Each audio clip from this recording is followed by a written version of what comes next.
దీపావళి ప్రతి ఇంటి సంతోషంగా వైభవంగా జరుపుకునే పండుగ. ప్రపంచ దేశాల్లోనూ భారతీయులు ఉన్న ప్రతి చోట ఈ పండుగ నిర్వహిస్తారు. ఈ రోజు లక్ష్మీదేవిని, గణేశుణ్ణి పూజిస్తారు. కుటుంబంలో ఆనందం, శ్రేయస్సు కోసం ప్రజలు పూజలు నిర్వహిస్తారు. ప్రతి ఏటా ఈ పండుగ ఆశ్వయుజ బహుళ అమావాస్య రోజున జరుపుకుంటారు. అయితే ఈసారి ఈ పండుగ జరుపుకునే విషయంలో కొంత గందరగోళం నెలకొంది. దీపావళి ముహూర్తం శుభ సమయం పైన పండితులు స్పష్టత ఇస్తున్నారు.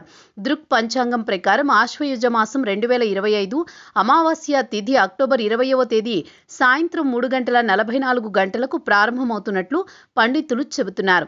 అక్టోబర్ 21వ తేదీ సాయంత్రం 5:54 ముగుస్తుందని వెల్లడించారు. దీంతో అక్టోబర్ 20వ తేదీ సోమవారం దీపావళి పండుగ జరుపుకోవాల్సి ఉంటుందని సూచిస్తున్నారు. ఈ రోజునే లక్ష్మీ పూజ ఆచరించడం మంచిదని చెబుతున్నారు. ఇక లక్ష్మీ పూజ ఆచరించడానికి సాయంత్రం 7:08 నుంచి 8:18 వరకు శుభముహూర్తంగా వెల్లడించారు. అదేవిధంగా ప్రదోష కాలం సాయంత్రం 5:46 నుంచి 8:18 వరకు, వృషభ కాలం రాత్రి 7:08 నుంచి 9:03 వరకు ఉంటుందని వివరిస్తున్నారు.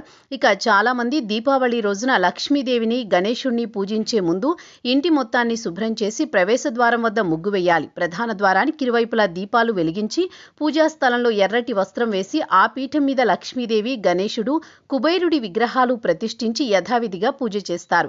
ఆ పూజా సమయంలో కొత్త ఖాతా పుస్తకాలు, ఎన్పెట్టెలు, సంపదను కూడా పూజిస్తారు. పూజా సమయంలో 11, 21 లేదా 51 దీపాలను వెలిగించడం ఆనవాయితీగా వస్తోంది.